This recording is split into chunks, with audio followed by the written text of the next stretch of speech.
Eh, y esta capilla bordadita empezó de alguna forma paralela con la actividad del colegio que fundó Fray Cristóbal de Torres, que pertenecía a la orden de los dominicos o los predicadores. Aquí vemos, por ejemplo, en la capilla de la bordadita, la tumba del presidente José María Castillo Herrada, que fue rector del Colegio Mayor de Nuestra Señora del Rosario en 1835 y presidente de Colombia encargado de la presidencia de la República en 1829, en ausencia del libertador Simón Bolívar en uno de sus viajes. José María Castillo Herrada, ministro de Hacienda de Simón Bolívar y de Francisco de Pablo Santander, cuando Francisco de Pablo Santander estuvo encargado del Poder Ejecutivo en su calidad de vicepresidente entre 1819 y 1826. El doctor Castillo Herrada fue rector del Rosario en 1835 y murió en calidad de tal y está enterrado en la capilla de la Bordadita del Rosario. Entonces es un monumento histórico importantísimo dentro del Colegio Mayor de Nuestra Señora del Rosario y de la capilla de la Bordadita, que es una de sus joyas arquitectónicas. Siguiendo aquí en el recorrido por la capilla de la Bordadita, vamos avanzando y aquí vemos a mano izquierda el movimiento funerario de José Celestino Mutis, aquí lo vemos, ahí está, el famoso director de la expedición botánica y que fue profesor del Colegio del Rosario y que hizo una revolución científica dentro del Colegio del Rosario y dentro del país, porque precisamente llega en 1760 a Cartagena de Indias, baja a Santa Fe, sube por Honda, baja por el río Magdalena, llega hasta Honda, sube a Santa Fe, y el rector José Joaquín de León y Herrera, rector del Rosario, lo invita a una cátedra de matemáticas que dicta Mutis a los estudiantes del Rosario, y ahí se vincula como profesor. Él había venido acá a Mutis, era médico, ya había nacido en Cádiz, ya había venido como médico del virrey Pedro Mesía de la Cerda. Pero el interés de Mutis no fue realmente ser el cargo burocrático. Claro, para él era un honor que ser el médico del virrey, pero él realmente era un enamorado de las ciencias naturales, de la física, de la química, de la botánica, de las matemáticas, y llegó aquí al Rosario eso, y hace una revolución totalmente cultural y educativa. ¿Por qué? Porque la cátedra de matemáticas, que es un discurso muy famoso, enseña a los estudiantes del Rosario y todavía de las colonias españolas, sobre todo la Nueva Granada, que todavía pensaban y creían en el sistema de Ptolomeo, de que la Tierra era plana y que era que el Sol giraba alrededor de la Tierra. Y resulta que eso no era así. Ya hace mucho tiempo se ha descubierto el sistema copernicano de Nicolás Copérnico, de que es la Tierra la que gira alrededor del Sol. También las teorías de Isaac Newton, de las teorías de la gravitación universal, de la atracción de los cuerpos entre sí, de la caída libre de los cuerpos, en fin. También las teorías de Johannes Kepler, de la elipse que hace la Tierra cuando gira alrededor del Sol. Y todo eso lo explicó Mutis en la clase de matemáticas y se cambió a un tema totalmente, que era totalmente, de que era un tema absolutamente geocentrista, de que la Tierra era el centro del mundo cuando realmente era la Tierra que giraba alrededor del Sol, y es una revolución en la educación. Más adelante, en 1802, con Miguel de Hilda, el médico Mutis, va a realizar los planes de matemáticas y los planes de medicina con Miguel de Hilda, y son los planes de medicina y se reabre la Facultad de Medicina del Rosario, pero con la importancia para Colombia de que esos planes educativos que hizo Mutis, planes de medicina como materia, van a ser adoptados por todas las facultades de medicina de la Nueva Granada. Pero la base está en ese plan de estudios que hizo Mutis con Miguel de Hilda, sobre lo que irán contener los programas de medicina del Colegio Mayor de Nuestra Señora del Rosario y que se van a enseñar en todo el país, toda la Nueva Granada. Tuvo como discípulos José Celestino Mutis a los rosaristas Fresco José de Caldas, Joaquín Camacho, Jorge Tadeo Lozano, porque la expedición botánica se va a dar en 1783. El 1 de abril de 1783 arrancan los trabajos de la expedición botánica. ¿Qué fue la importancia de esto? Con las reformas borbónicas del rey Carlos III de España, se estableció que las colonias ya no podían ser pasivas. ¿Qué pasaba antes de estas reformas? Se explotaba todo el oro que se podía en las colonias o toda la minería y se llevaba todo para España. Con las reformas borbónicas del rey Carlos III de España, lo que se hace es que las colonias tienen que producir, y no solamente oro, tienen también que comercializar con otras partes del mundo, hacer un comercio con otras partes del mundo. Además, expuso a los jesuitas porque considera que es una orden religiosa muy importante, que tenía tierras y que tenía dominio, y que esas tierras debían ser usadas para la corona española, las tierras de los jesuitas. También colocan nuevos impuestos, lo que genera, por ejemplo, la Nueva Granada, lo que fue la revolución de los comuneros. Asimismo, obviamente, se cambia la educación, los planes de educación. En el caso nuestro, de la Nueva Granada, se estableció el plan de Moreno Escandón, un plan mucho más científico que el que había antes. ¿Por qué? Porque no hay que olvidar que la educación antes de la llegada de Mutis era una educación absolutamente escolástica, basada en el pensamiento de Santo Tomás de Aquino, de los doctores de la Iglesia, de San Agustín de Hipona, de San Alberto Magno, de San Ambrosio, en fin, o sea, y sobre todo la enseñanza y el énfasis en la escolástica, en la doctrina tomista de Santo Tomás de Aquino, que de alguna forma la adaptación del pensamiento aristotélico al cristianismo. Entonces, se hace unos estudios mucho más científicos en lo que se llama el conocimiento de lo útil, y se establece que debe hacerse una educación absolutamente científica en materias como matemáticas, como física, como la astronomía, como la zoología. Aquí tenemos a Tomás de Aquino, que es uno de los doctores de la iglesia más importantes, obviamente es de la escolástica, siglo XIII, es el doctor de la iglesia más influyente todavía dentro del pensamiento católico, y lo que hizo fue realmente adaptar el pensamiento aristotélico de la antigua Grecia al cristianismo, así como San Agustín de Hipona en el siglo V ha adaptado el pensamiento de Platón al cristianismo. Lo que hace Santo Tomás de Aquino es adaptar el pensamiento aristotélico a la doctrina cristiana. Y obviamente era lo que se enseñaba en el Colegio del Rosario y en muchas facultades de filosofía y teología, era principalmente Santo Tomás de Aquino como tal. Y aquí tenemos a Mutis, en el óleo que está en la aula máxima del Colegio del Rosario. Aquí lo vemos a Mutis, ahí lo vemos a Mutis perfectamente, y vemos a Mutis que tiene un termómetro, ¿cierto? Y también son los libros que está escribiendo él sobre temas de medicina, astronomía, y sobre todo un libro muy importante que dejó, una obra que dejó muy importante, que se llama El Arcano de la Quina, que fue todo el estudio de la quina como planta medicinal que sirve para curar el paludismo.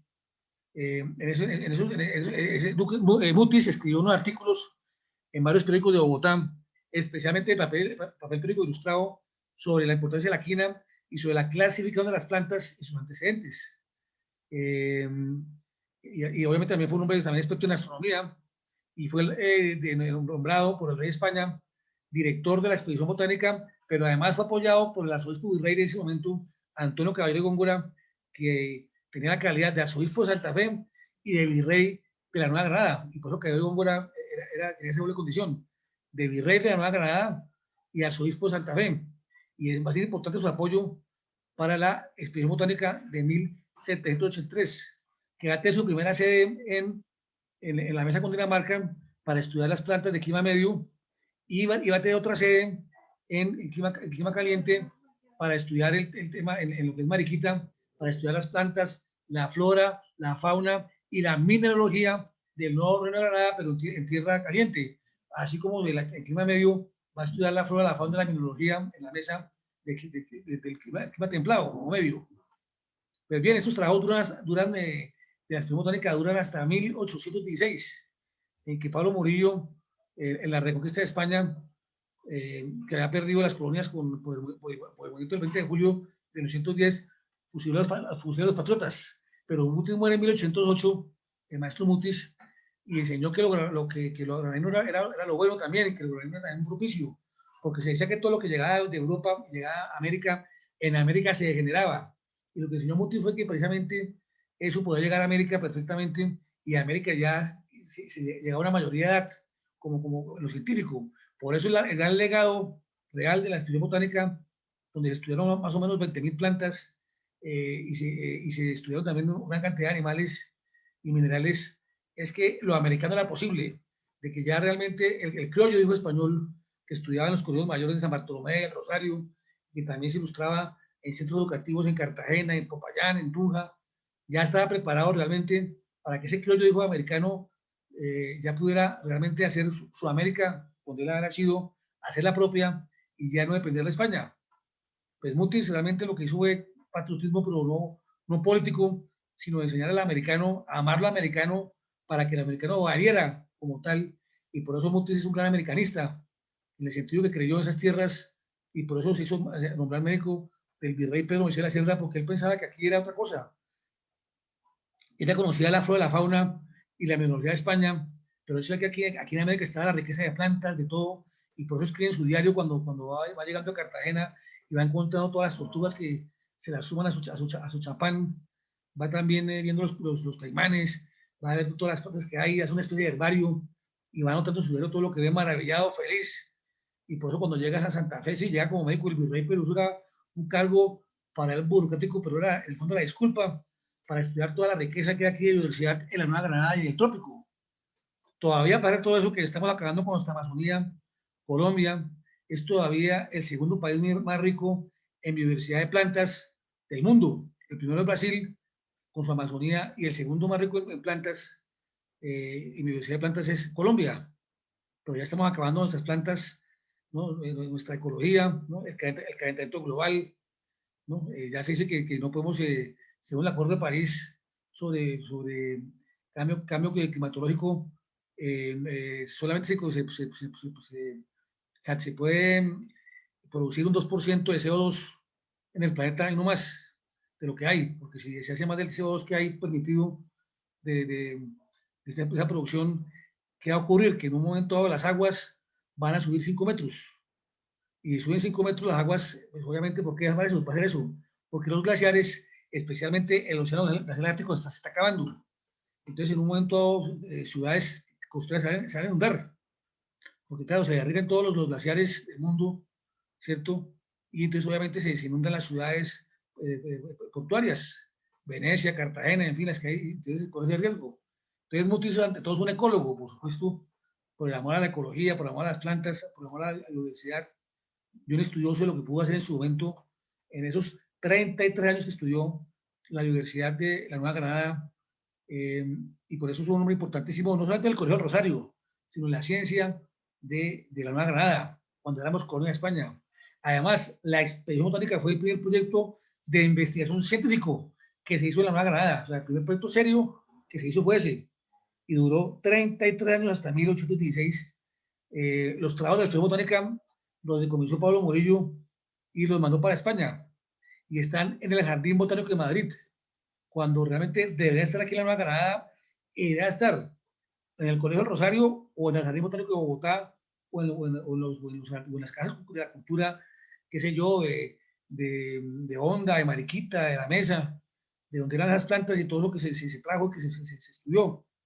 Entonces, por eso es una obra importante y por eso el Colegio del Rosario es un colegio tan importante y empezó Ciudad de Oro, porque es el primer proyecto de investigación científica que hubo en Colombia, iniciado el 1 de abril de 1783, con estudiantes como Francisco José Caldas, experto en astronomía, como Joaquín Camacho, como Jorge Tadeo Lozano, experto en zoología y el tema del serpentiario, de serpientes.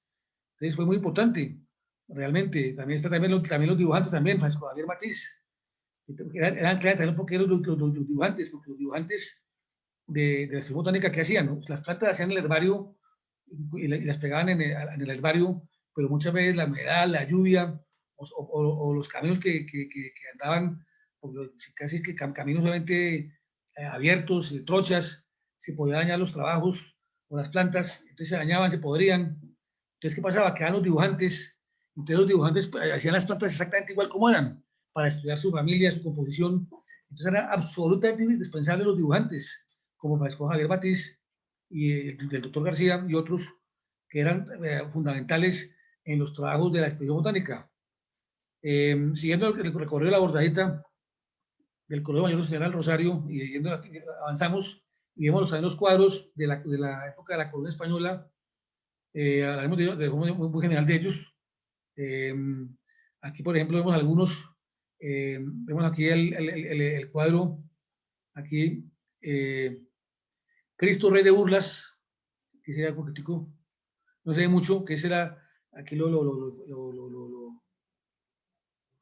miramos brevemente, que es una burla a cuando Cristo dijo que era el rey de los judíos, no se ve mucho, la verdad, desafortunadamente, pero está saliendo Cristo de hablar con Pilatos cuando le dijo que era el rey de los judíos, que Pilatos le dijo que era él. Usted recuerda ese diálogo del Nuevo Testamento, y él dice, no, es que yo soy el rey de los judíos, y mi reino no es de este mundo.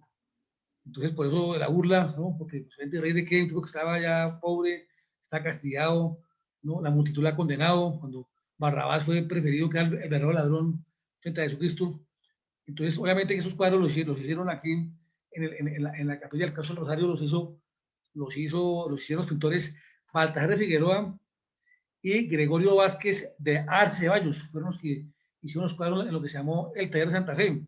Taller de Santa Fe, que lo que hacía era la época barroca, y el barroco como expresión de la pintura era adornarse los cuadros, obviamente de muchos adornos y dibujos arabescos, pero sobre todo el tema religioso, fue que se más destacó. Y son modas que hay, ¿no? En lo que es aquí vemos, por ejemplo, sí, el Cristo de Burla hay que mirarlo, sí, correcto. Que eso sería bueno, pero bueno, estamos siguiendo por aquí, por la Capilla del Rosario. Ahí están enterrados Monseñor Rafael Mara Carrasquilla y José Vicente Castro Silva. ¿No? Aquí podemos ver el Cristo de Burlas del Colegio del Rosario. Y también, obviamente, también ahí se pueden también de alguna forma también verlos.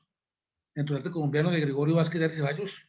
Aquí vemos, por ejemplo, también el altar mayor y vemos también aquí a mano izquierda el monumento funerario a Monseñor José Vicente Castro Silva, rector del Rosario entre 1930 y 1968, 38 años. Castro Silva, además un erudito, experto también en temas jurídicos y teológicos, sacerdote él, fundador de la Facultad de Economía, Administración de Empresas y la Facultad de Medicina Moderna. Más adelante avanzamos aquí y vemos aquí el movimiento funerario de Fray Cristóbal de Torres, el fundador del Rosario.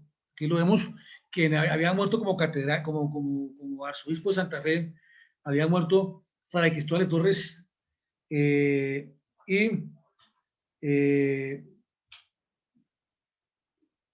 había muerto ahí, entonces él lo habían enterrado como arzobispo de Bogotá en la Catedral de Bogotá. Pero obviamente que hacia 1793 el arzobispo Caicedo de Flores, Fernando Caicedo de Flores, estableció que realmente debía estar enterrado en su colegio mayor, aquí está el cuadro de Torres vivo, es un cuadro también que está inclusive en la ala máxima del Colegio del Rosario,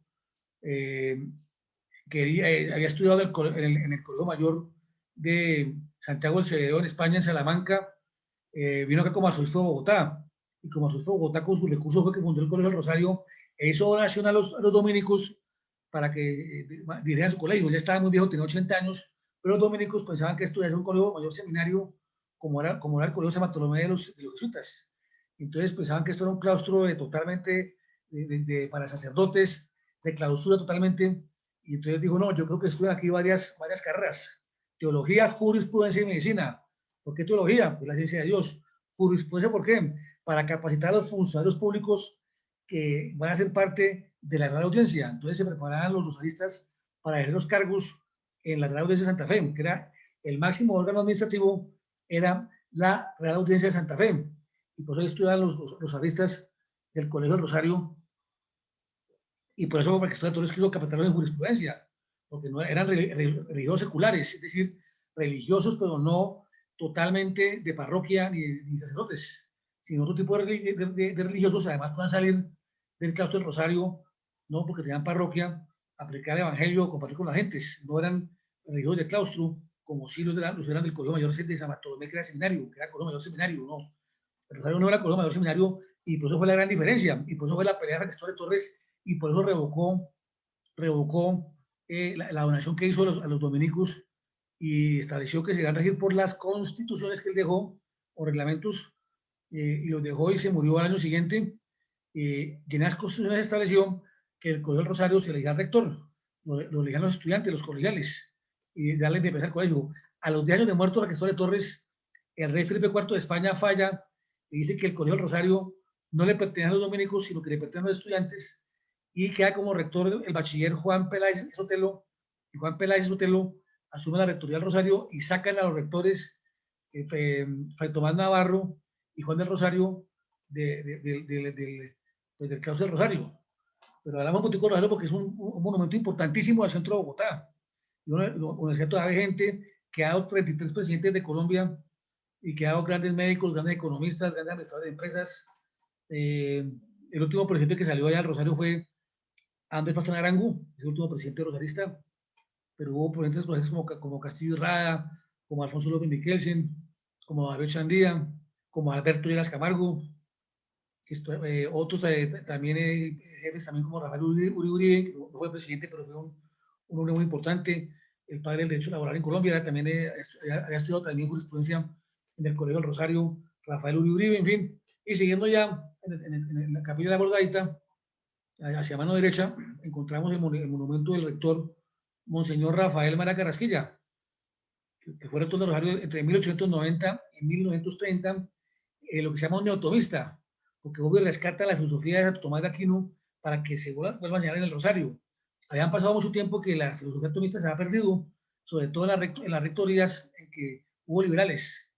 A la muerte del rey de España, porque el rey de España era el patrón, a la muerte no, cuando fue la independencia sobre el rey de España, que era el patrón del colegio, el presidente de Colombia heredó el patronato sobre el Rosario, y por eso tenía mucha influencia sobre el gobierno sobre el Rosario, por aquello que el patronazgo era del presidente de Colombia. Entonces, en el periodo liberal, obviamente, estas filosofías tomistas de alguna forma nos enseñaron, o muy poco, pero ya con el advenimiento conservador, con la hegemonía conservadora, con la regeneración de Rafael Núñez y Miguel Antonio Caro, se vuelve otra vez a enseñar la filosofía tomista en el Colegio del Rosario, y otras vuelven los rectores religiosos, como Carrasquilla, y fundó la revista universitaria más antigua de Colombia, que es la revista Nueva Vétera, de 1906. Ustedes ven, van por cualquier universidad, la revista universitaria más antigua de Colombia es la del Rosario Nueva Vétera, fundada en 1906 por Monseñor Rafael María Carrasquilla. Aquí te encontramos más adelante, obviamente, el altar mayor, y está también la Virgen de la Bordadita. La Virgen de la Bordadita. Aquí la vemos. Está la Virgen de la Bordadita, que es la imagen de la Virgen del Rosario, que fue, la Virgen del Rosario fue bordada en hilos de seda y oro, y fue un regalo que le hizo el primer vicerrector Juan del Rosario, le hizo al fundador Fray Cristóbal de Torres. Aquí vemos ya con más claridad a la Virgen de la Bordadita, que es la patrona del Rosario. Es una imagen de la Virgen del Rosario bordada en hilos de seda y oro, regalo vuelvo y repito, del primer vicerrector Juan del Rosario al fundador Fray Cristóbal de Torres. Vemos una medallita con la bandera de Colombia, que es la conmemoración de las bodas de plata sacerdotales de Monseñor Rafael María Carrasquilla, el rector que más ha laborado en el Rosario entre 1890 y 1930, y llamado el segundo Fray Cristóbal. Ya saliendo del Colegio del Rosario, vamos subiendo por la calle 14, hoy día calle 12C, pero toda la vida se llamó calle 14, que hubo un cambio en la nomenclatura de Bogotá y quedó la calle 12C. Vamos yendo a la casa de Poesía Silva.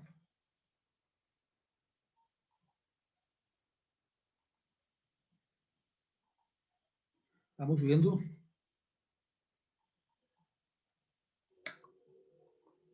Calle 12C, antes de calle 14. Toda la vida se conoció la calle 14 como la calle del Colegio del Rosario, pero hasta hace unos 10 años cambió esa nomenclatura. Seguimos avanzando recto. A la casa de Poesía Silva. Seguimos avanzando. Seguimos avanzando. Y ya llegamos aquí a la casa de Poesía Silva, donde vivió y murió el poeta José Asunción Silva. Hago una pregunta a los presentes, porque también es chévere, también quizás un poquitico aquí en la sesión. ¿Qué saben ustedes quién fue José Asunción Silva? ¿Por qué fue famoso José Asunción Silva?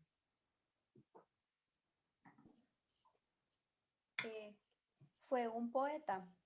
Sí. Fue un poeta bogotano, ¿cierto? Porque nació en Bogotá. Sí. Sí, ¿y qué más? Pues tranquilo, que puedan hablar, no hay problema. María Costanza, claro. Sí, fue un poeta, sí, claro, pero ¿tú recuerdas alguna obra de él que escribió algún poema que haya escrito él, famoso, algún poema?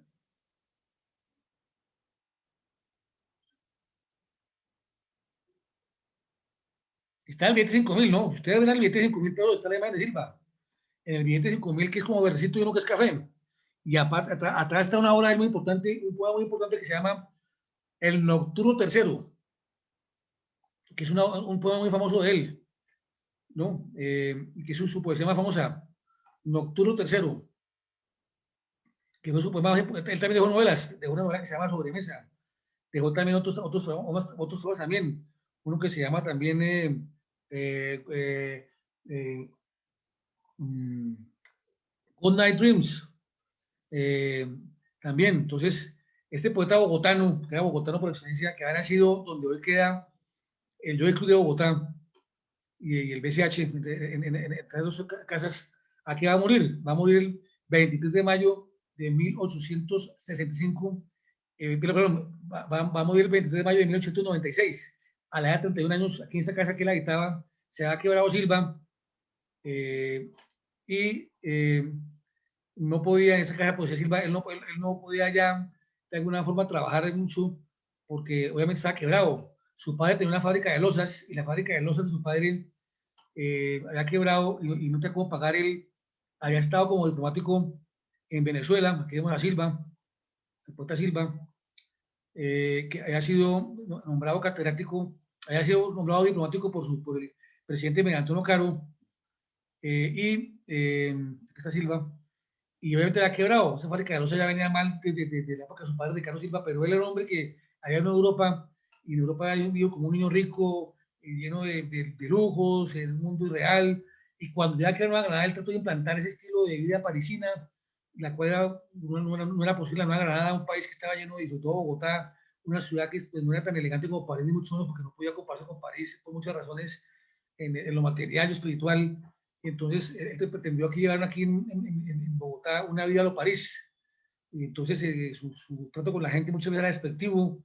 Lo llamaban José Presunción, porque su nombre era José Asunción, por lo creído y por lo pedante lo llamaban José Presunción. Y entonces, obviamente, que mucha gente no gustó su forma de ser. Por eso, pues mucha gente tenía que estar quebrado, tenía demandas juzgados por por la quiebra de la fábrica de losas de su padre, que él también no pudo manejar, y que había heredado esa quiebra. Y entonces, obviamente, pues se sintió de alguna forma incomprendido.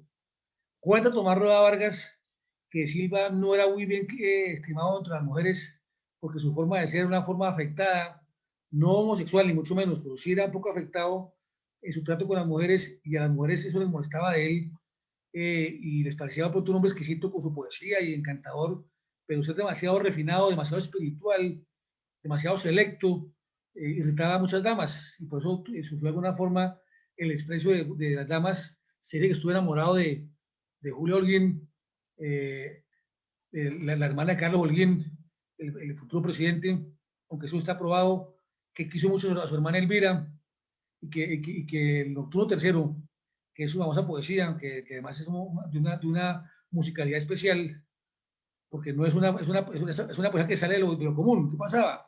Estamos en un momento crítico de la literatura hispanoamericana, y sobre todo latinoamericana, porque Rubén Darío el nicaragüense ha escrito azul, y Rubén Darío el nicaragüense ya no quiere conservar las formas, las estructuras gramaticales duras, con la poesía que tenga la misma ritmo, rima y medida.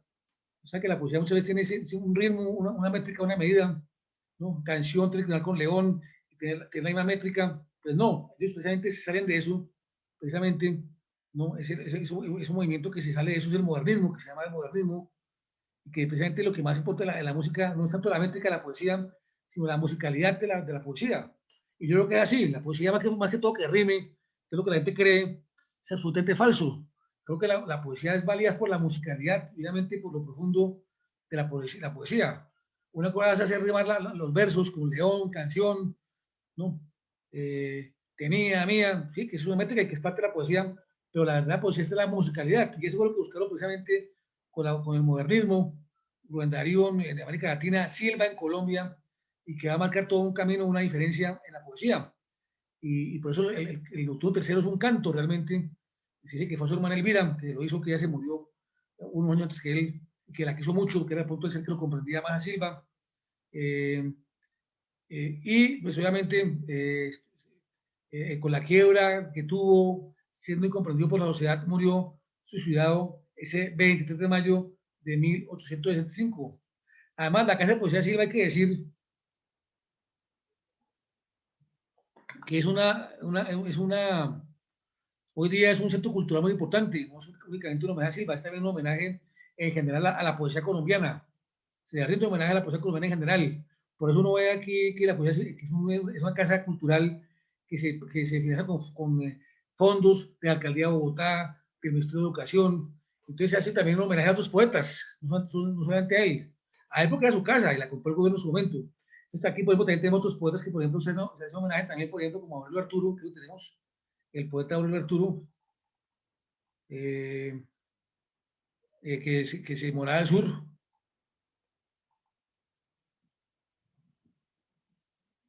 Aquí me pregunta María Consuelo González que si murió por la muerte de su hermana Elvira. Elvira muere de María Constanza en 1892, 91, perdón. Y el nocturno tercero es de 1892. Parece, porque esto no está probado, de que Silva sí le dedicó esa poesía a su hermana Elvira. Pero obviamente no está probado del todo. Sobre eso es bueno contar también, ya que hace la pregunta también, de que paradójicamente Silva, como le pasa a muchos, empezó a ser más leyenda después de muerto que en vida.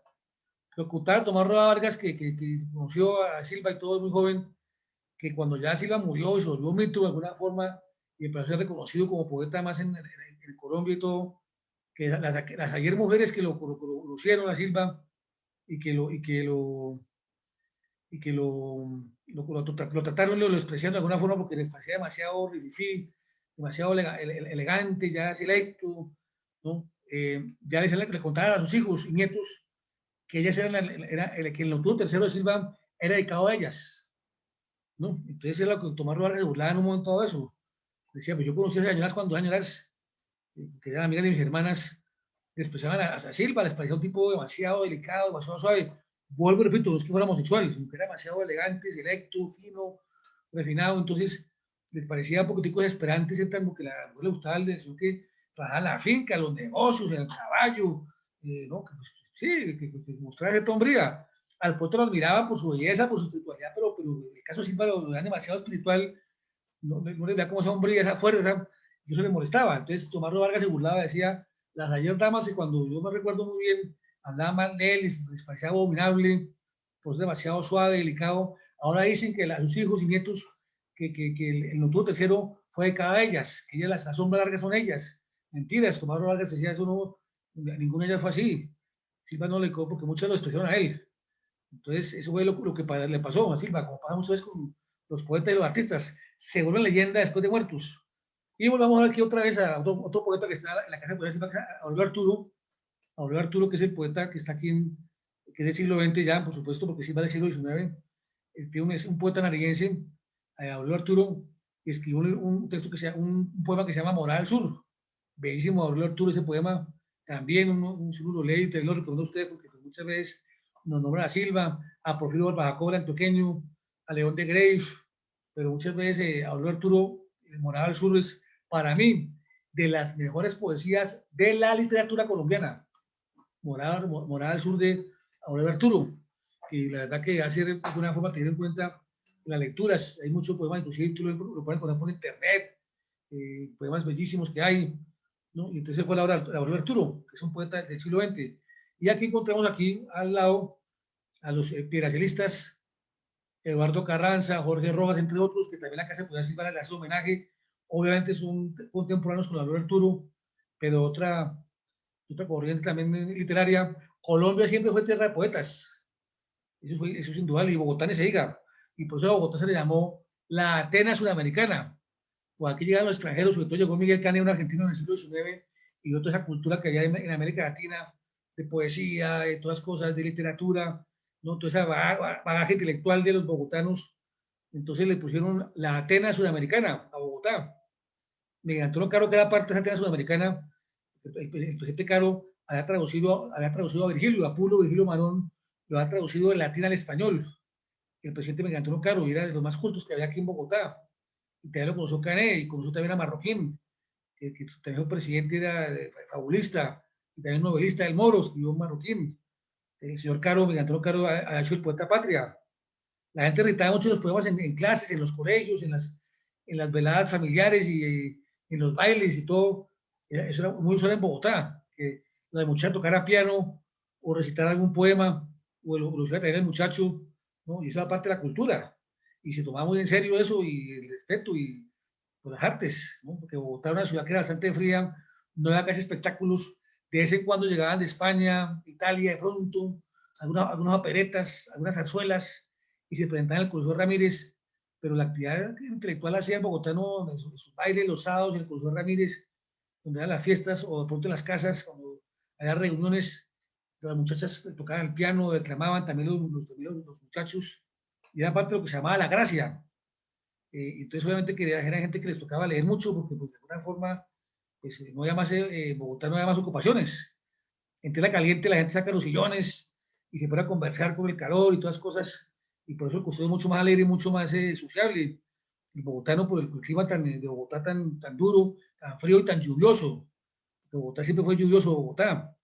Por eso hay un famoso cuento sobre Bogotá, que decían que por qué Jiménez de Quesada fundó Bogotá. Entonces decían que, sí, claro, Jiménez de Quesada fundó Bogotá porque le dijo a los españoles, iban con él, cuando escampe, nos vamos. Entonces, por eso es que Jiménez de Quesada fundó Bogotá. Pero usted pura fue lluviosa, y eso que ahora está con el cambio climático mucho más caliente y llueve menos. Pero siempre fue una ciudad lluviosa, especialmente entre los de octubre a diciembre, y lo que fue más o menos de marzo a mayo, ¿no? Una ciudad absolutamente lluvioso, y por eso es el famoso verso que dice, abril y mayo, agua hasta que se pudra el sayo. ¿No? Abril y mayo, agua hasta que se pudra el sayo. Eso es Bogotá, realmente. Y también la época de noviembre, octubre, noviembre, diciembre, también épocas lluviosas, marzo, abril y mayo, realmente. Entonces, Bogotá fue muy lluviosa, entonces Bogotá, por eso era un clima que enseñaba a la gente a encerrarse en los cuartos, en las casas, a leer, a escribir, ¿no? Y por eso el bogotano tuvo el temperamento melancólico, ¿no? Y circunspecto serio. Entonces, eso es el bogotano. Siguiendo acá, también con la Casa de Silva, encontramos también la ruta simbólica. Todos estos cuadros están dentro de la Casa de Poesía Silva, sino que no es fácil entrar a la Casa de Poesía Silva, pero todos estos cuadros están dentro de la Casa de Poesía Silva. Aquí la ruta simbólica. La ruta simbólica es una muestra de otro arte con los bogotano, que es el arte de la chispa del humor, porque el bogotano compaginaba el humor con la literatura. Y aquí encontramos la ruta simbólica, que fueron los amigos de Silva, de José Silva, que andaban con él y sobre escribían poesía, y leían libros, llegaban los libros de donde llegaran, y los comentaban los bogotanos, se habíamos dado eso, las tertulias. Llegó un libro de París, llegó sobre todo Bogotá, que era tan alto, 2.600 metros de altura sobre el nivel del mar. Entonces llegaban esos libros y llegaban de París, de Londres, y los comentaban. Claro, llegaban aquí tarde, pero no importa. Y también hacían versos y hacían por las calles, ya tomatragos. Estos eran todos bohemios porque salían a la Botella de Oro, que era un bar que había en la Plaza de Bolívar, y pasaba una muchacha y le decían piropos, pero piropos en verso, ¿no? Todos los culturales muy respetuosos. Aquí se destacan, por ejemplo, entre estos, miremos de la ruta simbólica, se llama así, la ruta simbólica, que era una tertulia literaria también humorística, donde llegaban a tomar trago, tomaban brandy, vino, ¿no? Muchos bohemios como ellos, por ejemplo, como Clima Cosoto Horda, que nunca se casó, murió a los 49 inclusive medio alcohólico porque nunca se casó, pero claro, tuvo sus damas y las galanteó con los versos ¿no? Y las poesías, y fue en ese sentido bastante sátiro. Clima Cosoto Horda, pero no se casó, y dijo que la única mujer que siempre tuvo fue su mamá. De resto que sí, que muy quería, pero que no casaba, no. Y fue un solterón perdido. Murió hace 1919, aquí me acosó todo Horda, está también ahí Rafael Espinosa Guzmán, Reg, Rafael Espinosa Guzmán, Reg. Está Julio Flores, el famoso poeta que se fue coronado como poeta. Aquí vemos a Julio Flores, aquí lo vemos, a Julio Flores, el famoso poeta colombiano que era de Boyacá, fue coronado y que murió en la costa. Vemos también, por ejemplo, también a otros que no eran tan poetas, pero también hacían mucho humor, jugaban mucho con el idioma, con las palabras, haciendo chistes en verso, y lo que eran repentistas. El repentista es que hace versos improvisados, no es que prepara el poema, lo escribe, no. El repentista hace versos improvisados, ¿no? Entonces ve a la muchacha por ahí, de una vez le va haciendo el verso y la va haciendo el homenaje, claro, muy respetuoso, por supuesto, se trataba de eso, el Bogotá era galante, el Bogotá no era decir una cosa, podía mandar un chiste de doble sentido, un verso de doble sentido, pero muy bien, muy elegante, o sea, no con grosería ni faltaba, porque no era el estilo de ellos, eran los cultos de la ciudad, ¿no? Eran los retratos de la ciudad, muchos estudiantes del Colegio del Rosario, ¿no?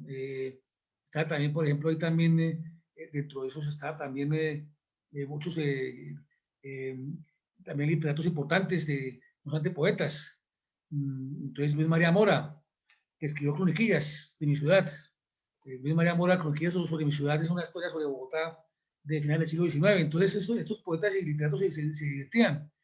A este grupo también perteneció un presidente de Colombia, Enrique Orella Herrera, alcanzó a ser muy joven, de la ruta simbólica, pero se dedicó a la política. La mayoría se dedicaron a los versos, a escribir, muchos eran bohemios, casados, otros solterones, pero hizo parte de las iglesias de Bogotá, es parte del espíritu de Bogotá, del bogotano que es guasón, es el chiste bogotano que es diferente al chiste turqueño, al chiste costeño, porque el chiste bogotano es un chiste de situación, no es un chiste premeditado, es un chiste no es premeditado, no es un chiste grosero, no, es un chiste de ocasión, se presenta un tema, una coyuntura, y el bogotano sale con el chispazo, es el bogotano, el cachaco, ¿no? Se llama así cachaco porque es lo que sale, es el momento, sale la situación, se da la coyuntura y saca el chispazo. Eso fue la gruta simbólica que nace a raíz de la guerra de los 1000 días, hacia 1899, y después mueren ellos y viene otra segunda generación de la gruta simbólica, se le llamó así lo llamó Fabio Peñarete, que es una especie de segunda generación a la que perteneció, por ejemplo, Carlos Arturo Díaz, J.B. Castillo, fueron de esa segunda generación de la ruta simbólica. Muchos no eran aquí bogotanos, sino que ya venían de provincia, pero que se hicieron amigos de los bogotanos, de los cachacos, y lo estimaban. Entonces, fue una especie como de segunda generación de la ruta simbólica. Salimos de la casa de Poesía Silva y seguimos hacia el oriente. Seguimos al oriente y seguimos al oriente. Aquí hay muchos hostales de extranjeros, seguimos derecho. Calle 14, no sé, pero calle 14 sí fue el antiguo calle 14, aquí seguimos derecho, que hay muchos hostales, la calle el barrio La Candelaria en Bogotá, seguimos derecho, y volteamos hacia el sur. En la próxima esquina ya llego, yo cuando llegue a la próxima esquina volteo al sur, en la próxima esquina,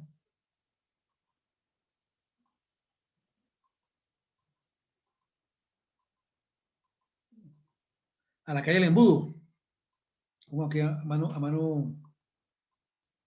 hacia el sur, mano derecha, aquí ya entramos a la calle El Embudo, que es una calle, como usted ve, esta calle particular es una calle que es bastante estrecha, la calle El Embudo, que es una copia de lo que son las calles coloniales, la calle El Embudo.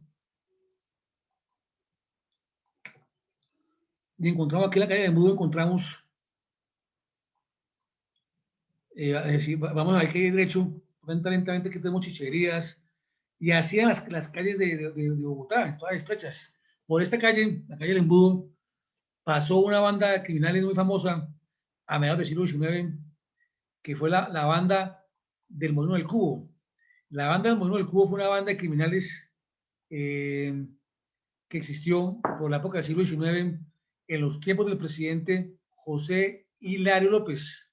Y esa banda del Molino del Cubo la dirigió un criminal que se llamó José Raimundo Rusi. Se llamó ese criminal. Y entonces pasaban por las calles, así son las calles españolas, todas estrechas, y ya pocas se conocen en Bogotá, porque hoy día las calles son mucho más anchas, pero la Bogotá que del siglo XIX, parte del siglo XX, principios, era todo así, como copia de las calles españolas. Obviamente esto ha cambiado. Bogotá es una ciudad que no conserva realmente su identidad urbanística. ¿Por qué? Porque, como les comentaba a ustedes, la sesión pasada, Bogotá es una ciudad que sufrió muchos temblores. Temblores en 1687, bajo la presidencia, en la época de la audiencia de Gil Cabral y Dávalos. Luego otro terremoto en 1784, otro terremoto en 1827, el último terremoto en 1927, y además el 9 de abril del 48, que también lo vimos la semana pasada, en el 9 de abril del 48 la ciudad fue destruida por la muerte de Gaitán. La gente, en vez de vengar al ídolo, lo que solamente fue robar almacenes y quemar cosas, y los tranvías fueron quemados y todo eso, y entonces lo que hizo la gente fue robar y no vengar a su líder. Entonces la ciudad también fue destruida en gran parte, por lo menos el centro de Bogotá, lo que es un 30% del centro de Bogotá que ha sido destruido.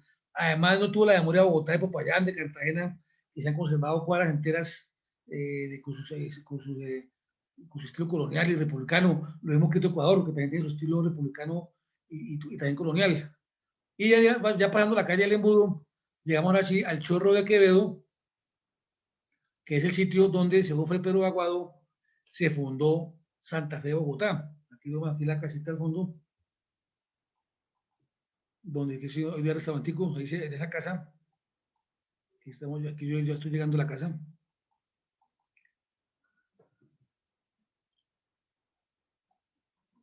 Donde fundó Santa Fe, Bogotá. Aquí está, según que usted, Fray Pedro Abogado, está inclusive la que tengo que para que se puede leer. No alcanza a leer, no alcanza a leerla, bueno. Bueno, entonces, según el José Fray Pedro Aguado, se funda Bogotá el 6 de agosto de 1538 por Gonzalo Jiménez de Quesada. Entonces se funda Bogotá el 6 de agosto de 1538, perdón, el 6 de agosto, sí, de 1538 por Gonzalo Jiménez de Quesada, que venía de Santa Fe, Granada. Sí, entonces, Santa Fe, Granada, donde él ha nacido, y obviamente, según Fray Pedro Aguado, porque la discusión del sitio exactamente donde fundó Bogotá, hay dos discusiones. Una que se fundó, donde hablamos hace 8 días, que fue en el Parque San Francisco o Santander, en la ermita de San Francisco, que la recorrimos 8 días, y otra versión es que se fundó, según Pedro Aguado, el 6 de agosto de 1538, pero la ciudad fue refundada en abril de 1539, donde hoy queda la Plaza de Bolívar. Ahí se refundó la ciudad, según fue Pedro Aguado. Obviamente que eso siempre hay discusiones, otros dicen, unos historiadores muy actualizados dicen, se fundó, fue la ciudad de Bogotá en la ermita de San Francisco, o sea, donde hoy queda la arena de San Francisco. Pero desde aquí se fue Pedro Aguado, que era un cronista que venía con gente que se dijo, se fundó, y aquí está lo dice, en este lugar, escogido, según el cronista, Fray Pedro de Aguado, como el más corroborado y fortalecido, que formara parte del caserío presidencial temporal del Zipam, hizo don Gonzalo Jiménez de Quesada, el 6 de agosto de 1538, la primera fundación de la ciudad de Santa Fe de Bogotá, acto que ratificó solemnemente el 27 de abril de 1539 en lo que hoy es la Plaza de Bolívar. Entonces aquí se fundó, obviamente, supuestamente se fundó la ciudad de Bogotá, es el Chorro de Quevedo, es como la teoría más aceptada, pero como lo repito, historiadores muy autorizados dicen que no, que fue donde queda el Parque Santander, que lo vimos la edición pasada, donde queda la ermita de San Francisco, pero en fin, esto, la historia es muy difícil de comprobar. Lo que sí es cierto es que la ciudad se refundó en abril de 1539, donde era la Plaza de Bolívar, con 12 chocitas y una casa mayor, una choza mayor, las 12 casitas pequeñitas, desde paja pequeñas, y una choza mayor. La choza mayor fue lo que fue la iglesia, y después va a la Catedral de Bogotá, y que ya lo veremos cuando hablemos de la Plaza de Bolívar, porque es una sesión que va a estar dedicada, que es la próxima, a la Plaza de Bolívar. Ya la miraremos, porque muchas veces la gente dice, yo conozco la Plaza de Bolívar, o conozco tal lugar, entonces sí, ¿y qué pasa la Plaza de Bolívar? ¿Qué hay? No, pues está el Capitolio, está el Palacio Cardenalicio, está el Palacio de Justicia, la Alcaldía de Bogotá, pero ¿y qué? ¿Y qué sabe? No, pues no, ha estado ahí. Pero conocer un lugar creo que es conocer su historia, conocer sus leyendas, conocer sus trazos, conocer el contexto del lugar, su sabor, a qué sabe el lugar. Creo que es conocer un lugar. Por eso uno muchas veces no ha estado a muchas partes, pero que conozca lugares, muy poquitos conocen lugares, la verdad. Que conocer lugares, conocer su secreto, lo que es el lugar como tal, lo que representa, la historia del lugar, el por qué es el lugar, su contexto, todo lo que creo que es conocer. Porque yo he estado en muchos lugares, pero conocer muy poco, la verdad. Muy pocos conozco, la verdad. Conozco algo de mi ciudad, algo la conozco, pero mi ciudad es muy grande, que es Bogotá. Entonces la conozco algo, pero Estado muchas partes de Colombia y Estado, porque no sé su historia, no sé su contexto, en fin. Bien, aquí fue obviamente donde Jiménez de Quesada fundó la ciudad. No olvidemos que a la ciudad llegaron también Nicolás de Federman y Sebastián de Belalcázar. Nicolás de Federman, que venía de Venezuela y venía financiado por la Casa Welder alemana. No olvidemos que en ese momento España y Alemania son lo mismo, porque el rey de España es Carlos V de Alemania y primero de España. Entonces la Casa Welder era una casa alemana que financiaba expediciones en América, pero Federman llega arruinado porque Federman llega precisamente por Venezuela, y claro, por el llano venezolano llega y todas las enfermedades del paludismo y todo lo acaban al pobre Federman, y entonces obviamente ya con la tropa que muy desmada, ya prácticamente con pocos soldados y nada. Jiménez de Quesada, que ha salido de Santa Marta en 1536, se demoró 2 años en llegar a Santa Fe, llegó por todo lo que es el Carare y todo, llegó aquí a la Nueva Granada con 120, aquí a Bogotá con 120 soldados, yo Jiménez de Quesada, ya han salido 800 hombres, o sea, se le murieron 700 hombres por el camino. Claro, el paludismo, todo es lo que se llama toda la selva Lopón, todo eso no lo aguantó, no lo aguantaron y murió muchas partes de la expedición. Llevó acá Jiménez de Quesada con su hermano Hernán Pérez de Quesada, con su Pedro de Aguado, con Bartolomé de las Casas, que Bartolomé de las Casas va a ser la primera vez en Santa Fe, va a ser Bartolomé de las Casas, ¿no? Entonces, pero claro, llegan con qué, llegan con la pólvora, ¿cierto? Con el mosquete, llegan sobre todo con un metal muy importante, el hierro. Gran parte de lo que facilitó la conquista de América fue el hierro, porque el hierro era el metal para la guerra. El hierro está inventado en Europa muchos siglos, en Asia, pero aquí en América no hemos llegado a la edad de hierro. Aquí en América habíamos llegado, sobre todo en la Nueva Granada, hasta la edad de bronce. Entonces, por eso la indígena, cuando va a pelear con el español, y el español va con el hierro, las armaduras, la espada, el hacha que es de hierro no puede hacer nada, y las armaduras, también obviamente también con la pólvora, el caballo, también es fundamental el caballo. En un momento inclusive pensaron como estaban los españoles montados los caballos que eran dioses, ¿no? Porque ¿no? Había la leyenda egipcia o musca de que iban a venir haber un cambio futuro en las culturas, y cuando era el español barbado y encima de un caballo pensaban que eran dioses, algunos inclusive los dieron a los hijos para que los sacrificaron, pensando que eran caníbales, pero ya se dieron cuenta que el interés de los tipos era el oro, que a España le interesaba el oro. Entonces, Jiménez Quesada llegó acá, fue el primero que llegó. Después llegó Belalcázar, Sebastián de Alcázar, que va a venir de Popayán y va a venir de Quito. Sebastián de Alcázar había trabajado a las órdenes de Francisco de Pizarro, que había sido el conquistador del Perú. Y siempre que pasaba, que un conquistador llegaba en un momento dado y llegaba a cierto punto, tomaba las tierras que eran las que quería quedarse, entonces delegaba en otro capitán para que fuera a hacer exploraciones.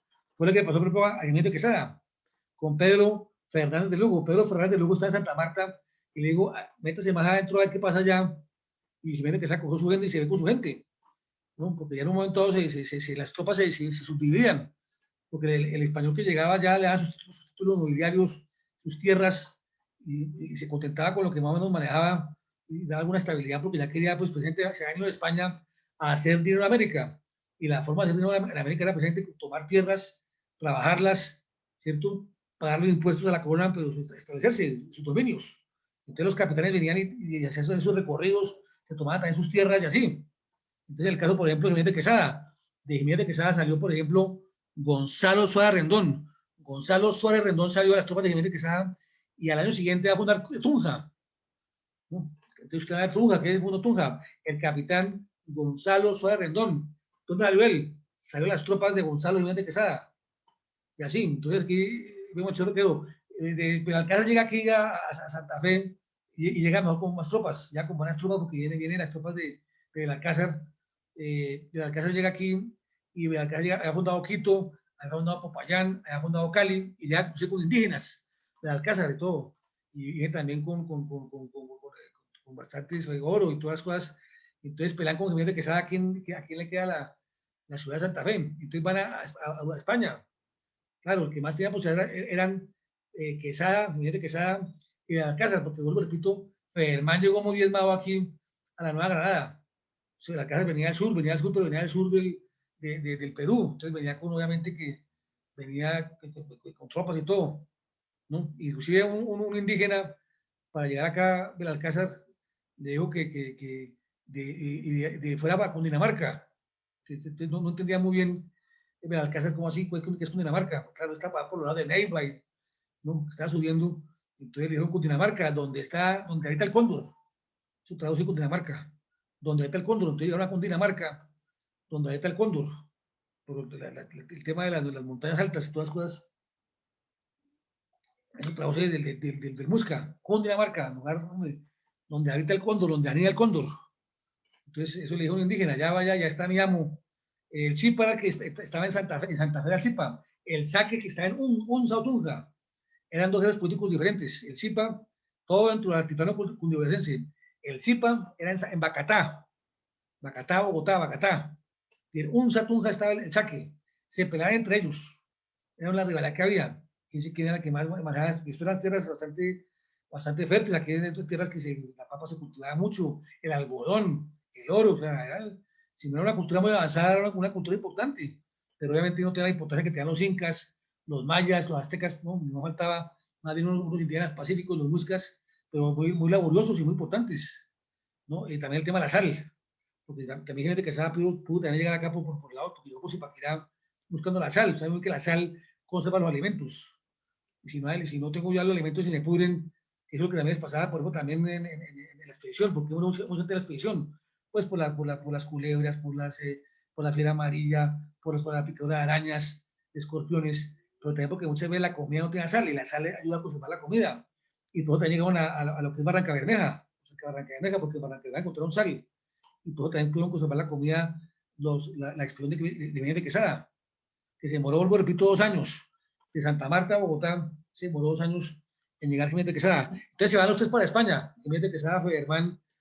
A ver, ¿qué es el rey de España? ¿A quién le quedan estas tierras? Porque estas tierras las tomaban en nombre de quién?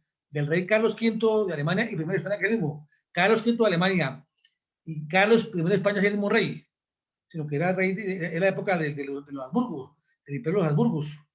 Se unió la casa española con la casa de Austria. Entonces, llegan allá a España y entonces el rey resuelve que aquí el adelantado de estas tierras, que se llamaba así adelantado, era Jiménez de Quesada, y que hacía el capitán de estas tierras, ¿no? Y entonces Jiménez de Quesada se quedó con esas tierras, volvió de España, Jiménez de Quesada, y escribió un libro que se llama El Antijobio.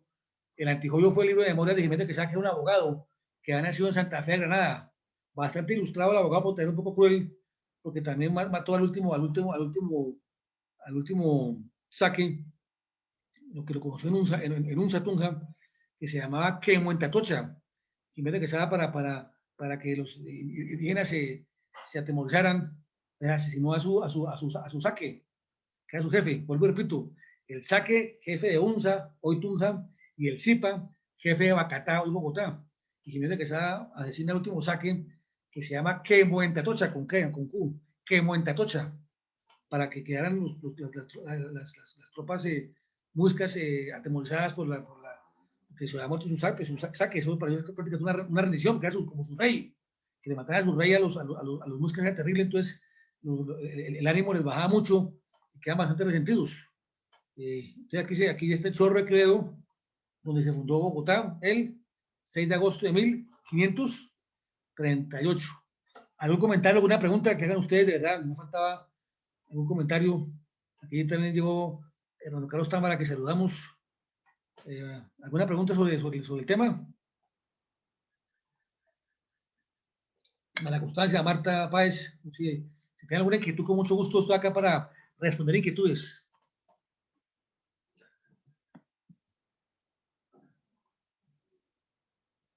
Bueno, sigamos entonces. Gracias, María Fernanda. Muchas gracias. María Constancia. Bueno, entonces vamos siguiendo ya hacia el sur de Bogotá, un poquitico por la carrera segunda, ya damos lo que se llama el Chorro de Credo, y llegamos a la casa, un poquitico más adelante, donde nació José María Vargas Vila.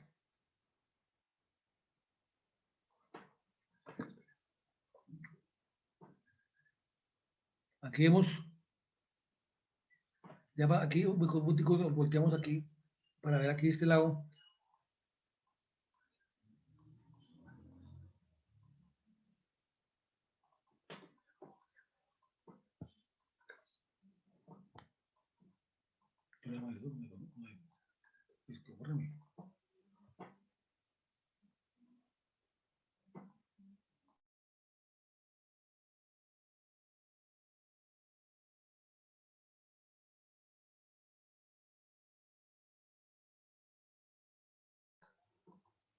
Aquí vemos la casa donde nació el gran escritor novelista bogotano José María Vargas Vila,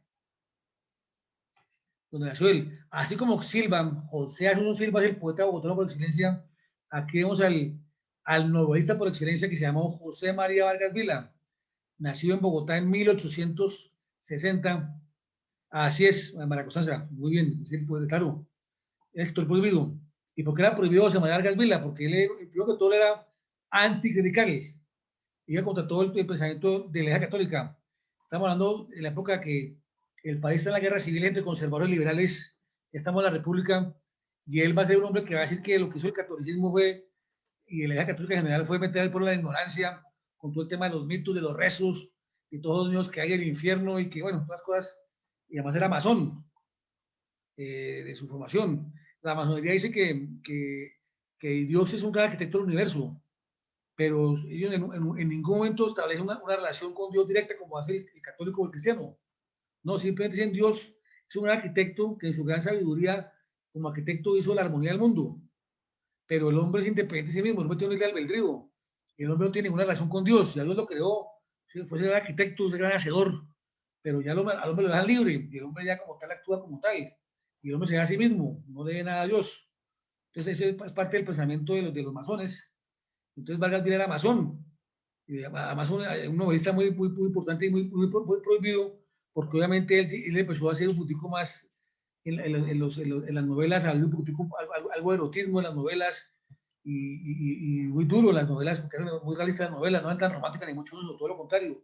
Tenía algo de romántico, porque sí, pues, ahora las violentas, Ibis, pero tenía una novela bastante realista, inclusive con cierto toque erótico, y sobre todo una historia también macabra de suicidios y todos, y muchas veces de mujeres terribles que engañaban a los hombres. Entonces, claro, Valgatila fue prohibido, porque además él también denunciaba también que el catolicismo, también la iglesia también era también homosexual y oscura, fue muy duro, entonces pues era prohibido.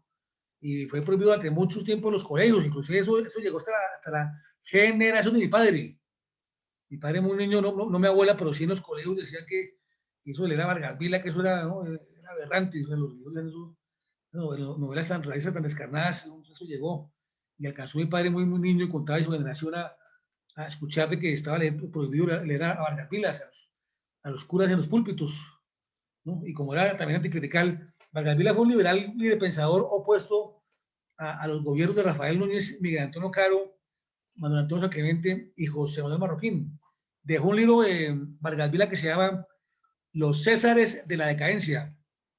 Y entonces habla que es un perfil de cada presidente de la Unidad Conservadora y le da durísimo, que es un lenguaje bastante mordaz, un lenguaje duro, es un lenguaje panfletario, burlesco, no se burla de todo el mundo. A Miguel Antonio Caro, que era un gran intelectual, lo baja, dice Pulga Nabucodonosor del diccionario.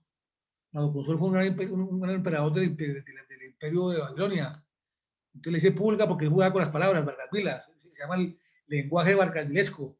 Entonces el Pulga Nabucodonosor del diccionario, decía así.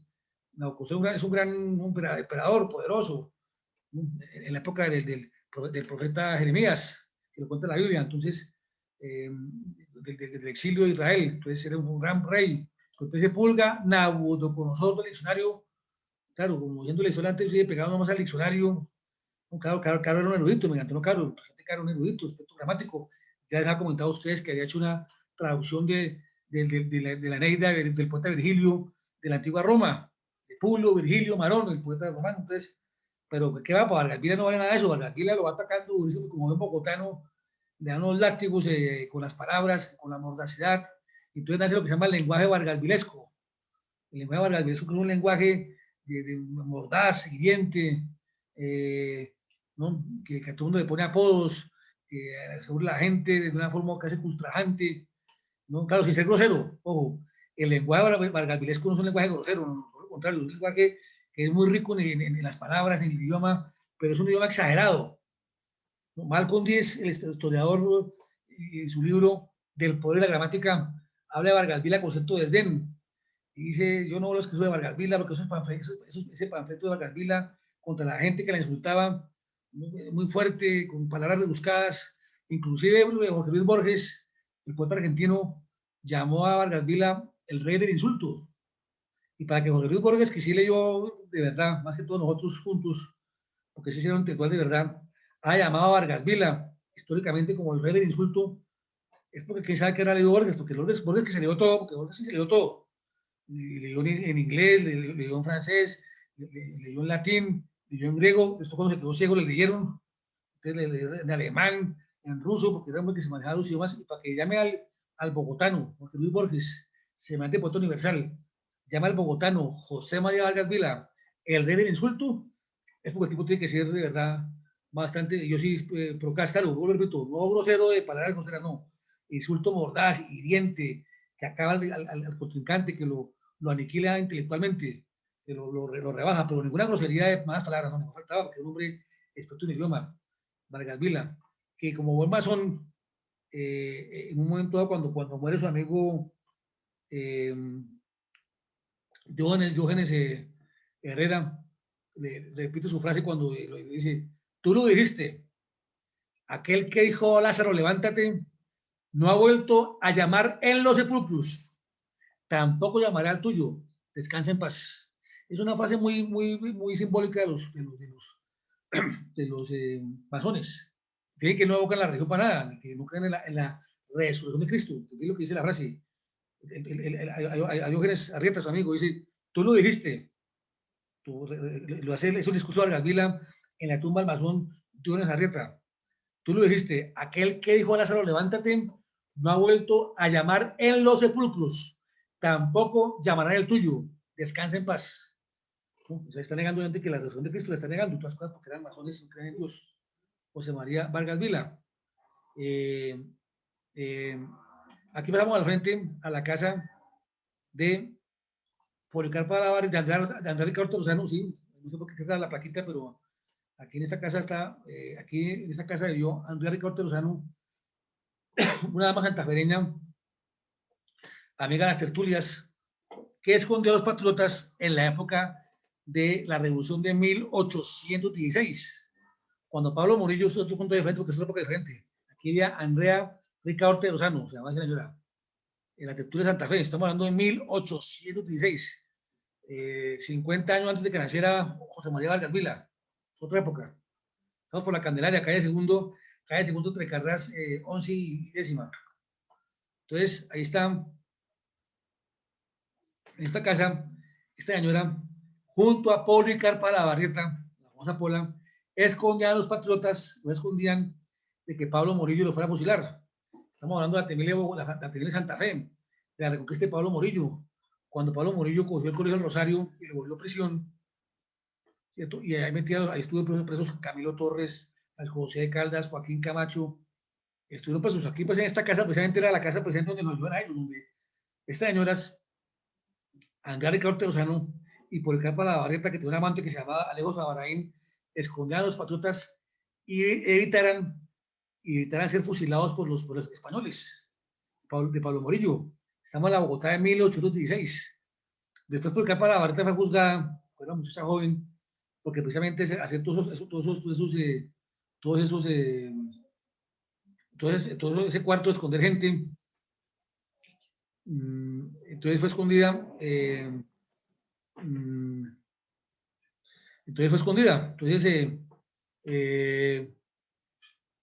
entonces ahí fueron escondidos varios patriotas, pero obviamente que Policarpa Lanza fue juzgado por eso, y estuvo encerrada Policarpa de la Barrieta en el claustro del Rosario, ahí pasó su última noche. Hay una placa en la Universidad del Rosario donde dice, en este cuarto pasó su última noche Policarpa de la Barrieta, está en el primer piso, costado noroccidental del claustro del Rosario.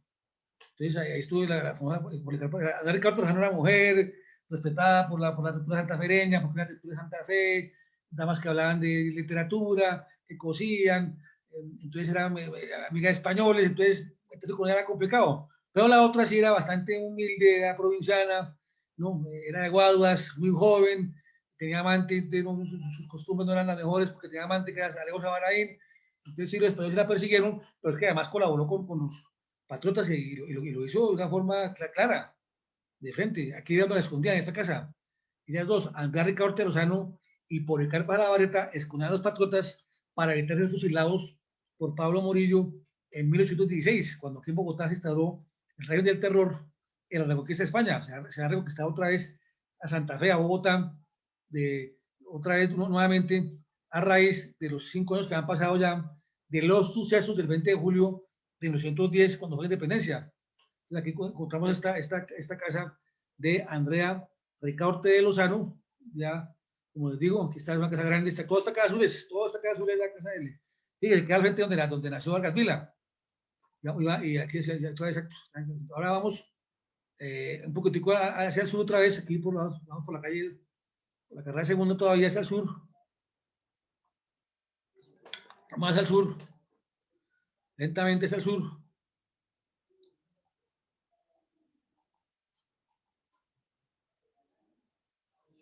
Seguimos acá, ya estamos llegando a la calle 11. Seguimos.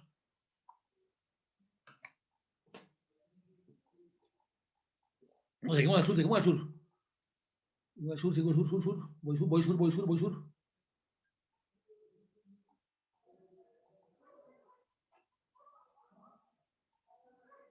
De aquí es la calle Rosada, esta casa, aquí ya hoy día no está conservada, pero esta casa nació, no, nació, no, perdón, no nació porque no nació acá, perdón.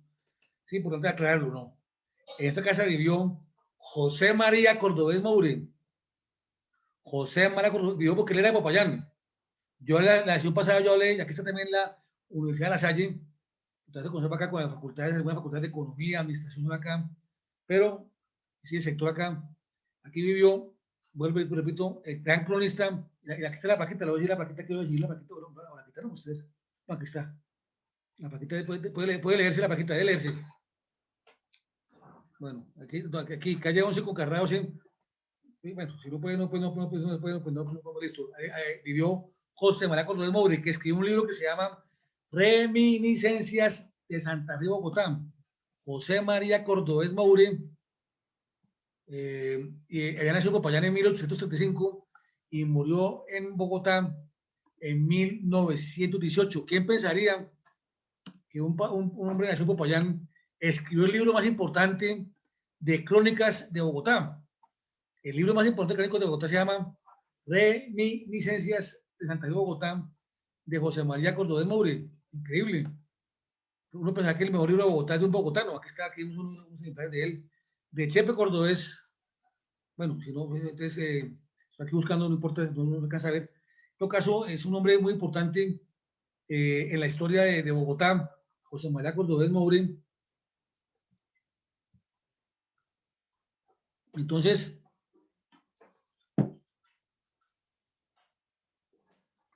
José María Cordobés Moure, entonces, aquí vivió él, vuelvo a repetir, era de Popayán, y escribió ese libro muy importante porque ese libro sueña lo que es, yo inclusive la pasada lo recomendé. ¿Qué mala constancia me preguntó a mí? ¿Qué libros me aconsejaba sobre Bogotá? Hoy día aquí obviamente es un restaurante común y corriente, pero es un lugar muy importante porque fue donde él vivía. Y ese libro habla precisamente cómo eran los bares en Bogotá, cómo eran los colegios en Bogotá. Había toros en Bogotá. Bogotá fue una ciudad muy de toros. Se soltaban los toros. Donde quedan las nieves, soltaban los toros, porque eso es muy español. Y hacía eso, todo eso. Alberto Díaz Camargo y mi gente lo cuenta. Cuando habla un poquitico del ambiente de Alberto Díaz Camargo, de lo que fue mi gente, que es un libro que, donde era la familia Lleras, que eran bogotanos y todas cosas, y ya les abuelos, los Lleras, habla lo que es el sector de las nieves. Hoy día eso es calle 20, entre carrera séptima y octava. Entonces las nieves se soltaban todos y corrían por todo el sector ahí y cogían la gente y todas las cosas, se lo enganchaban y todo eso, ¿no? Yo estoy como en mini corralejas, claro, después los encerraban, ¿no? Pero te dan bastante movilidad los toros. En un momento dado salían un poquitico a la calle y echaban toros y cogían la gente. Ya después se hicieron ustedes como corralejitas y a los toros y entonces los tenían ya más encerraditos.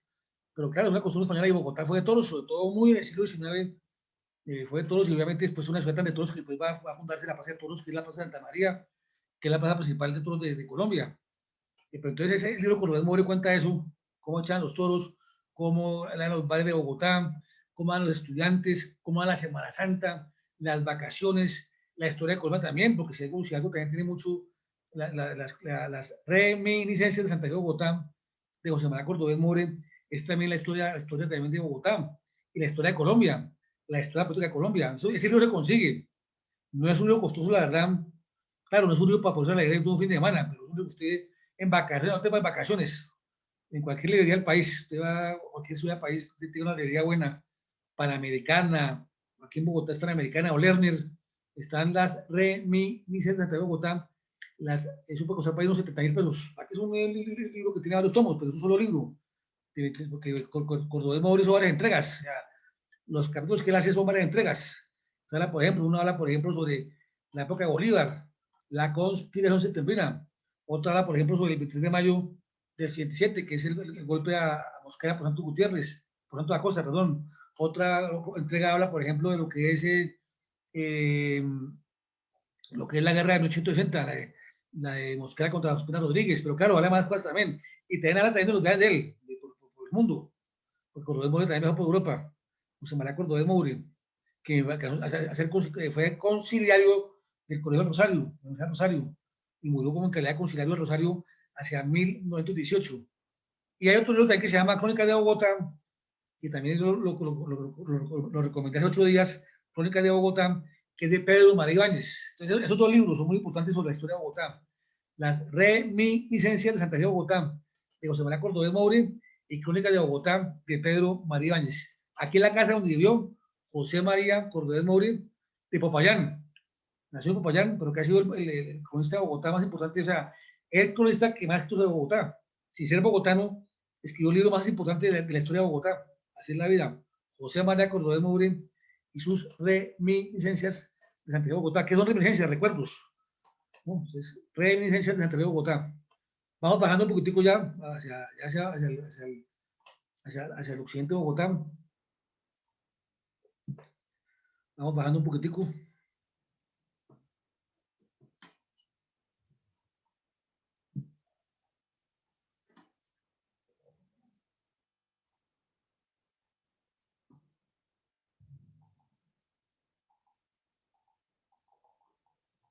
¿Hasta que algún comentario, alguna pregunta? No que tenga algún comentario, no haya entendido algo, con mucho gusto. Si no entendió algo, es mi deber explicar o comentar algo. Si me faltaba, no sé, si alguien de pronto no entendió alguna cosa, yo con mucho gusto se la aclaro. Es mi deber. ¿No? Alguna aclaración, con mucho gusto.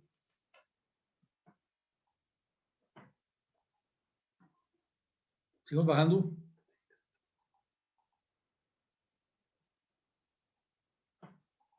Por la calle 11. Esta calle da, no, la calle 11 derecho, basta la catedral, ahí vemos al fondo una torre de la catedral de Bogotá. Seguimos al fondo y vemos una torrecita que es la catedral de Bogotá, de la Plaza de Bolívar de Bogotá. Vamos bajando, ahí ven cuenta, y vamos bajando, pero claro, no vamos hasta allá porque eso ya iremos en otra clase hasta allá. Vamos bajando al Museo de Bogotá, vamos a ir un al Museo de Bogotá, a la casa del Virrey Sámano, donde vamos a ir, que es volteando por la calle 11. ¿No? Vamos a ir entonces a la sociedad, entonces vamos aquí a la sociedad de ingenieros, entonces vamos bajando y vamos a llegar a la casa del Virrey Sámano. ¿Qué fue el Virrey Sámano? El Virrey Sámano fue el último virrey que hubo en virrey de ejercicio, porque hubo un virrey que fue nombrado, pero ese virrey no ejerció. Don Juan Morgibón fue un virrey que había asignado el rey Fernando VII, pero ese virrey no se posesionó el cargo de virrey. En cambio, el virrey Sámano sí fue, Juan Sámano se llamaba ese virrey, sí fue el último virrey que sí llegó a ejercer el virreinato, y fue la época de Morillo. Pablo Morillo era el pacificador, el general que mandaba las tropas españolas, pero era el general. Pablo Morillo era como un comandante de las tropas, pero el virrey, el que gobernaba administrativamente y políticamente, era Juan Sámano. Entonces aquí vamos llegando a la casa del virrey Sámano, la podemos ver acá, y entonces obviamente ese fue el último virrey, ahí salió el virrey Sámano cuando se enteró de las noticias de la batalla de Boyacá. Cuando se dio la batalla de Boyacá, que se da el 7 de agosto de 1819, el 7 de agosto de 1819 se selló la independencia de Colombia. Sí, sí, correcto. se siguió la independencia de Colombia ese día. Entonces, ¿qué pasó? Que inmediatamente aquí está la casa del virrey Sámano, hoy día Museo de Bogotá.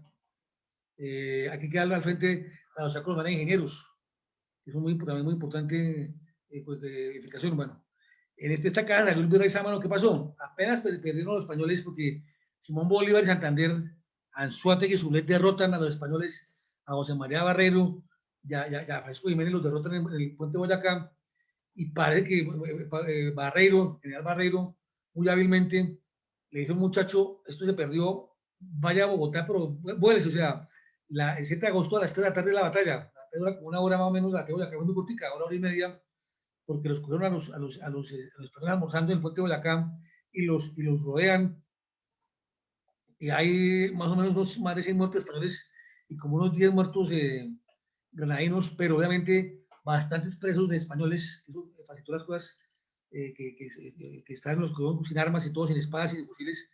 Entonces los cogieron a esos presos, que son como 200 presos españoles, pero entonces hubo uno que para arriba le dijo, vaya, voy a sellar un caballo y vaya para Santa Fe, ya dice la Juan Sámano que Bolívar ganó, ya perdimos, y que esto que tiene que ser Santa Fe.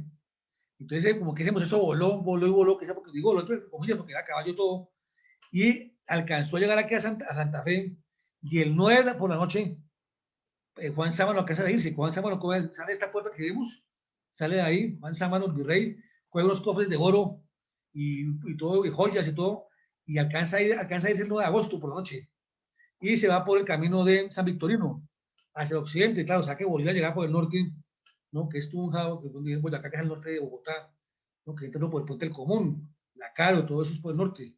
Entonces, claro, yo sabía que por ahí venía Bolívar, por Boyacá, entonces decían, San Sámano cogió por el occidente, por donde queda hoy día San Victorino, la estación de la Sabana, la carrera 30 después, obviamente, y se fue por ahí y no pueden cogerlo, porque alcanzó a ser 9 por la noche. Bolívar llega acá a Bogotá el 10 de agosto, tipo 2 de la tarde, 3 de la tarde. El otro día llegaba camino ya, por lo menos en un día, ya llegaba camino por lo menos ya bastantes horas, ya por lo menos 12 horas. Y es lo que mandaron a buscar gente por allá, eso encontrar a él, claro. Parece que se salió Sábano disfrazado más como de religiosa, parece que con algunos soldados, en todo caso se volvió Sábano con varios cofres de oro, con joyas bastante valiosas, pues claro, necesitaba plata para el camino, para volarse, y fue el último virrey que hubo aquí en España, o sea, ahí realmente muere ese último reducto, porque ya a raíz de allá de ahí es que somos libres los colombianos. Nunca olvidemos que el año pasado fueron los 200 años de la independencia de Colombia. Fue la independencia definitiva de Colombia, con la batalla de Boyacá del 7 de agosto de 1819, Simón Bolívar, Santander, Anzoátegui, Sulet, generales venezolanos que fueron los héroes de Boyacá.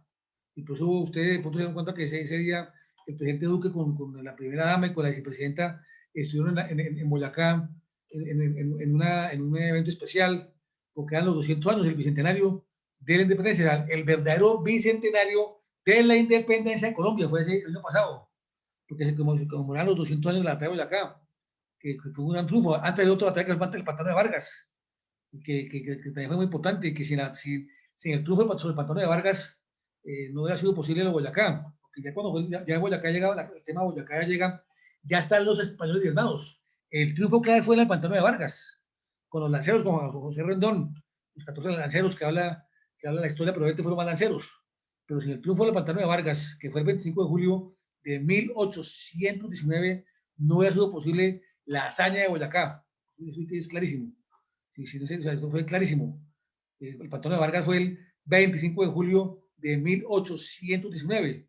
O sea, se demoró más o menos unos 13 días para que llegara la batalla de Boyacá y la independencia de la Nueva Granada. Entonces aquí es la casa donde sale el virrey Juan Sámano, y que hoy día es el Museo de Bogotá. Lástima que no podemos verlo por dentro. Aquí usted puede, por ejemplo, ver en el Museo de Bogotá, pueden ver, por ejemplo, ahí se hacen muchas exposiciones de pintura, de arte, de arquitectura, de pinturas, de esculturas.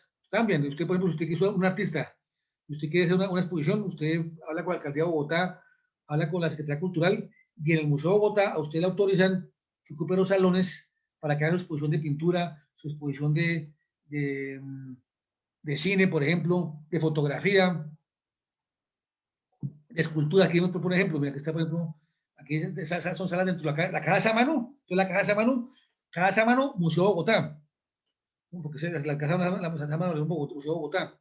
Entonces, aquí uno encuentra pues cosas de pintura, aquí de fotografía, ¿no? Entonces, ahí, si usted en un momento dado llega y necesita eso, pues obviamente habla con, tiene que pagar por supuesto, mejor que le cobraron un alquiler por el salón. Es gente que lo hace durante varias semanas o meses y le pagan pues usted paga el distrito por eso. Entonces es un plan para Bogotá.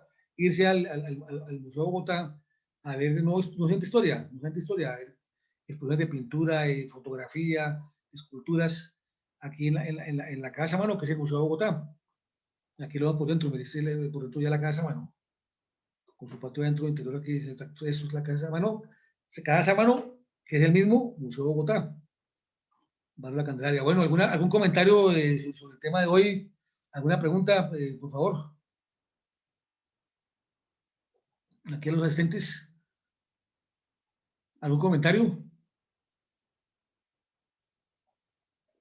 María Constanza González. Espectacular. ¿Te gustó, María Constanza? Qué bueno, qué buena cosa. Muchísimas gracias. Interesantísimo este rato. Bueno, que viene. Ya dentro de 8 días nos vemos otra vez. Yo sé que dentro de 8 días es festivo, yo sé que es 8 de diciembre, pero no importa. La vida continúa, entonces nos encontramos el próximo martes de 8 a 9:30 de la noche. Aquí, obviamente, para seguir con la tercera parte, nos queda la conferencia que hay dentro de 8 días y la que queda dentro de 15 días para terminar el ciclo de conferencias sobre Viajamos Bogotá. Ya les mandaremos Diálogos, que es nuestro centro cultural. El Centro Cultural Diálogos les va a mandar a ustedes la programación del mes de diciembre y también el próximo año sobre nuestras labores. A todos, muchas gracias por su asistencia. Y si alguien tiene alguna pregunta, pues aquí con mucho gusto. A ti, María Constanza, gracias por tu participación. Entonces, si tiene alguna pregunta, alguna duda, Hernando Carlos Támara, Marta Lucía Páez, Lucía Támara, bueno, entonces nos hablamos el próximo martes. Buenas noches y mil gracias por todo. Feliz noche, gracias. Hasta luego. Muchas gracias. Mucho gusto. Lo siento. ¿Por qué? Hasta luego, con mucho gusto, gracias. Pero, Sí, solo había uno que tenía. No me dijo que otro tenía. Un D500 tampoco tenía, me quedó con 400.